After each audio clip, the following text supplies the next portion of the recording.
Hello everyone, मेरा नाम मोहम्मद हम्माद अरशद है। मैं बरेली यूपी से बिलोंग करता हूं और मैंने एमएसडब्ल्यू अलीगढ़ मुस्लिम यूनिवर्सिटी से पूरा करा है। और आज हम हैं आपके यूट्यूबर आज़ाद सर के साथ और उनसे थोड़ी सी हम क्वेश्चंस पूछेंगे, बात करेंगे। तो आज़ाद सर, आप अपने बारे में कुछ बताएंगे? बहुत बहुत धन्यवाद हमाद सर। मेरा नाम आज़ाद खान है और मैं अजमेर ज़िले से हूँ और मैंने एमबीए किया है मार्केटिंग में और अभी मैं किसी एक संस्था में ट्रेनिंग डिपार्टमेंट में मैं काम कर रहा हूँ। और मेरा हॉबी है, मैं जो किताबें हैं, अच्छी अच्छी किताबें, मोटिवेशनल बुक, उनको पढ़ता हूँ और मोटिवेशनल वीडियोस देखता हूँ।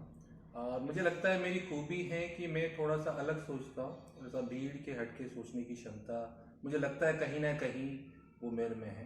तो this is all about me. Thank you.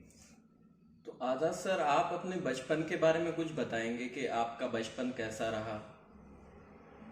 बचपन में मैं ज़्यादा नटखट नहीं था क्योंकि पढ़ाई को लेके सीरियस था, क्योंकि पिताजी गवर्नमेंट एम्प्लॉय थे, एज ए इंजीनियर, और पहले इंजीनियर थे वो। आसपास के जितने भी गांव थे उस पर। और 10वीं तक ही हमारा स्कूल था, हिंदी माध्यम से थे हमारे। अंग्रेजी भी जो है 6ठी क्लास से स्टार्ट हुआ था, ABCD हमें पता ही नहीं था।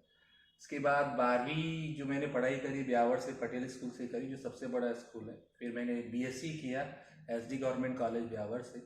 फिर उसके बाद मैंने MBA किया और नोएडा में गया था, एक कॉलेज था प्राइवेट, वहाँ से। फिर उसके बाद मैंने जो है जॉब स्टार्ट किया था। तो व्यूअर्स ये भी जानना चाहेंगे कि आपके गांव के बारे में, आप कहाँ से आते हैं, वहाँ क्या रहता है, थोड़ा उसके बारे में भी आप बताइए। हमारा गांव ज़्यादा बड़ा नहीं है, ब्यावर के पास ही है, 5-6 किलोमीटर। और हमारे गांव के लोग बहुत अच्छे हैं इन टर्म्स ऑफ बिहेवियर।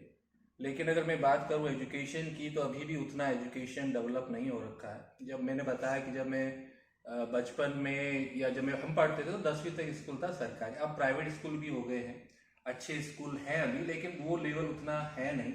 और अगर हम लोगों के आजीविका की बात करें, रोजगार की बात करें, तो 3-4 रोजगार के साधन हैं। जैसे हमारे वहाँ सीमेंट फैक्ट्री है, तो गाड़ी खरीद ली, फिर ड्राइवर बन गए, या 3-4 गाड़ियाँ खरीद ली तो एक तरीके का सेठ के रूप में काम करते हैं, मालिक के रूप में काम करते हैं।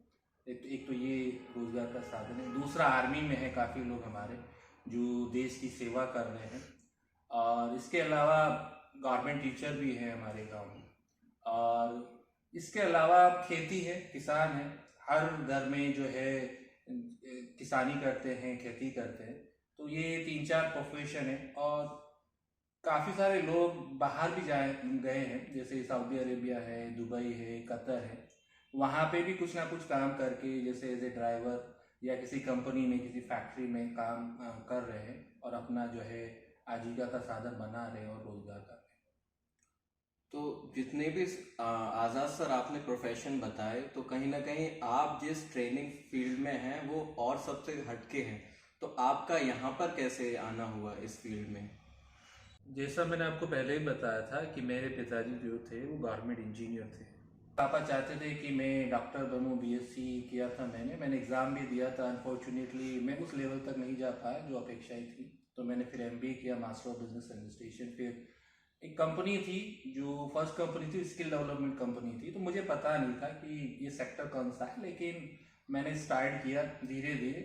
और फिर ट्रेनिंग से, चूंकि स्किल डेवलपमेंट का मतलब ही है जो लोग हैं, जो पढ़े लिखे हैं, जो युवा है, उनके संपर्क में आना, तो उनसे बात करना, उनके बारे में जानना, काउंसलिंग करना, है ना, और उनका फ्यूचर उनको दिखाना। तो धीरे धीरे मुझे लगा कि हाँ, ये ऐसा क्षेत्र है जिसमें मुझे जाना चाहिए। और मुझे लगा कि मैं ठीक ठाक बोल लेता हूँ, ठीक ठाक लोगों के बारे में जान लेता हूँ, उनको गाइड कर सकता हूँ। तो इसलिए फिर मैं ट्रेनिंग डिपार्टमेंट में ही मेरा करियर मैंने आगे बढ़ाने का सोचा।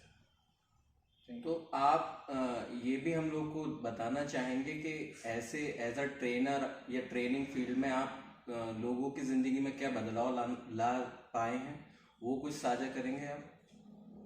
हाँ, मैं बहुत सक्सेस स्टोरी हम बोल सकते हैं इसको, या जो युवा की सफलता की कहानी हम बोल सकते हैं। कि गांव में रहते हैं, हिंदी माध्यम से पढ़े हैं, और फिर छोटा मोटा कोर्स किया है, और उसके बाद कहीं ना कहीं जो है वो किसी न किसी सेक्टर में अच्छा काम कर रहे हैं, चाहे फाइनेंस का सेक्टर हो, सिक्योरिटी का सेक्टर हो, या हॉस्पिटल वाला सेक्टर हो।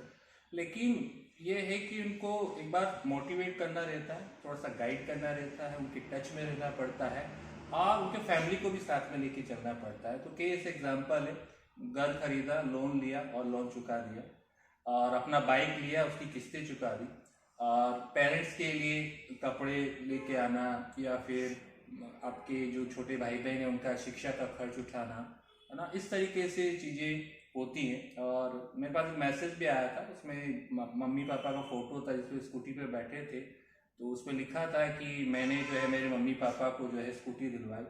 तो मैंने उसको वापस रिप्लाई किया कि बहुत बड़ी बात करी आपने। आजकल के युवा जो है मोबाइल से, आपको पता ही है कि मोबाइल, कंप्यूटर, है ना, हर घर में है, और टीवी है, तो इस तरीके की चीज़ें वो कर रहे हैं जो कि एक तरह का नशा है और उनसे तरक्की होने वाली है नहीं। ये एक तरह सिर्फ अपने आप को बहलाने वाली या फुसलाने वाली या अपने आप को बिजी रखने वाली बात होती है। तो मैंने बहुत सारी सफलताएं जो युवा को पाते हुए देखा है, और वो अच्छा कर भी रहे और बहुत अच्छा करेंगे। बस उनको थोड़ा सा गाइडेंस, उनके साथ थोड़ा सा जो है उनको टच में रहना, संपर्क में रहना, और फैमिली को साथ में लेके चलना बहुत ज़रूरी है। तो यही कहना है मेरा। तो कहीं ना कहीं हमारी ऑडियंस को पता लगा कि अब तक आज़ाद सर ने जो भी सीरीज कवर करी थी वो खास तौर से युवाओं के लिए थी, और आगे भी हम उम्मीद करेंगे कि आज़ाद सर की तरफ से ऐसे ही युवाओं को मोटिवेट, गाइडेंस वाली हमको लगातार वीडियो मिलती रहेंगी। तो एक मेरा फाइनल क्वेश्चन ये है कि युवाओं के लिए आप कुछ सक्सेस मंत्र बताना चाहेंगे आज़ाद सर? हाँ, मेरे हिसाब से सक्सेस मंत्र एक ही है और बहुत इंटरेस्टिंग है। अगर आप सुनेंगे तो आप भी कहेंगे कि सपने बड़े रखो और छोटे से स्टार्ट करो और अभी से स्टार्ट करो। Thank you so much. Thank you so much everyone.